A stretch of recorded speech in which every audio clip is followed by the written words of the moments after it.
internet, welcome back to my channel. Welcome to my January bullet journal for 2020 setup video. This month I'm going for a very simple theme, actually inspired by one of the sticker kits I found on the Archer and Olive website. As I was ordering this particular bullet journal, I was also just looking at all sorts of other stuff I could order, and I found this sticker sheet that I really loved. I didn't end up buying it, I just loved the theme, so I thought I would use it for my first month. It's a very calm, sort of autumnal sort of vibe to it.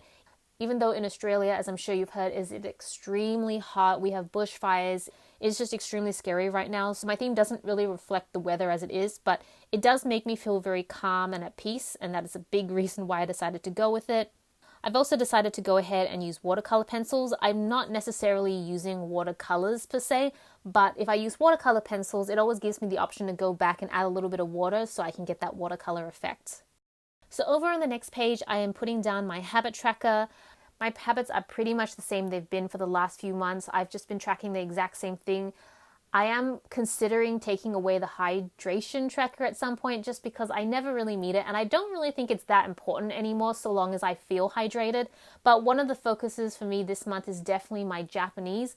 I have kind of semi-promised myself that I will do 30 minutes of Japanese studies every single day.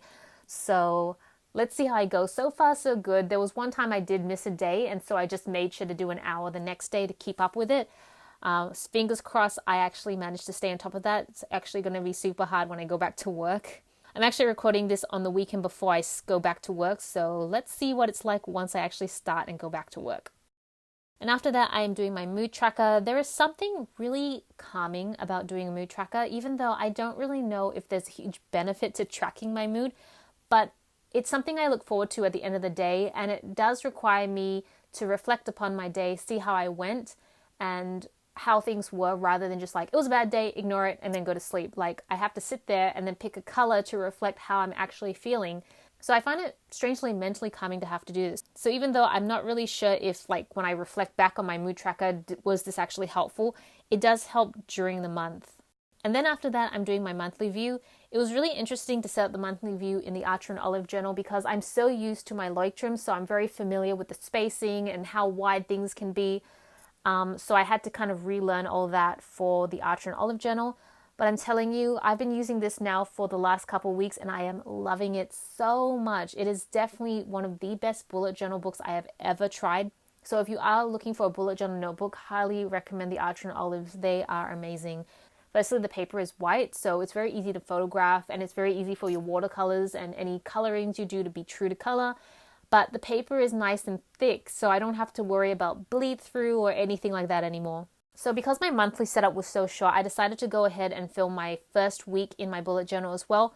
I needed to do this anyways, so I thought, why not record myself doing it? I decided to go for the 3 columns on each page, and then the weekend would take out like 2 columns on top of each other. This particular week that you're seeing is the week that I was still at home on annual leave. So usually when I'm on annual leave, I'm so much more productive because I have so much time to work on everything. So I wanted to make sure that I had a lot of space for my to-do list. Typically during the week, I don't record what I do on my day job in my bullet journal. I have a separate journal for that, which you will see in a future video. And so my to-do lists generally are very short for those days. So that is pretty much it for my January bullet journal setup video. I know it's very simple, but I'm really feeling the simplicity right now. Who knows, maybe in February I'm going to go all hearts, pinks, and very, very like out there sort of design. But for now, I'm really loving the simplicity and the calmness that it brings. So yeah, thank you so much for watching. This is Celina reporting from my room. Back to the internet.